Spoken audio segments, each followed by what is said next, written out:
siyempre ni Kuya Rap po ang naka-discover and naka-vlog po, naka-scout din po kay Carla. Yun, ano po masabi niyo po sa birthday celebration mo ngayon ni Carla? Unang-una, siyempre proud ako kay Carla. And kasi iba yung pagka-proud ko kasi ako yung naka-ano sa kanya eh. Ako yung naka-scout sa kanya eh. Kaya parang iba yung dating para sa akin ng mga achievements ni Carla. And po, excited na ako coach mamaya. Hindi ko alam kung anong mga pasabog mamaya eh. Wala na akong idea kung anong... Ano ka po, parang susurprise ka din yata po. Yes lang ako. Ay, grabe. Tawag dyan, ang nagkasikaso is talagang 100% ang ALM. Grabe Kumbaga, hindi po. na nila ako inabala. Program, damit, make-up, lahat, team, ALM na po ano. So may mga angalang balita ko, may mga invited sa mga supporters ng Jomcar.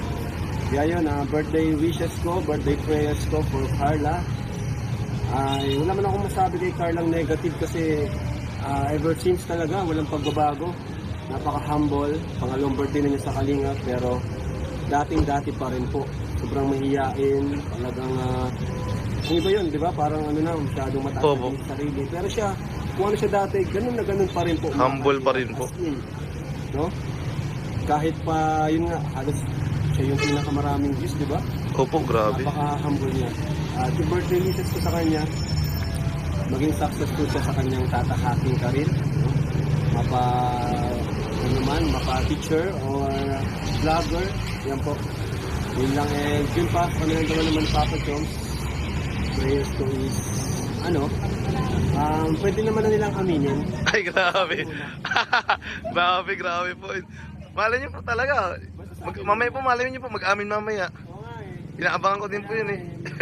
Yun, grabe. Sige po. Iuuli ko nga si Joms kasi hinihirap talaga. Busy din po si Papa Joms. Aminin. Busy po si Papa Joms. Parang may niluluto din pong surprise. Support nilang isa't isa. Yun, grabe. Thank you, Coach. Thank you so much po. Thank you so much po.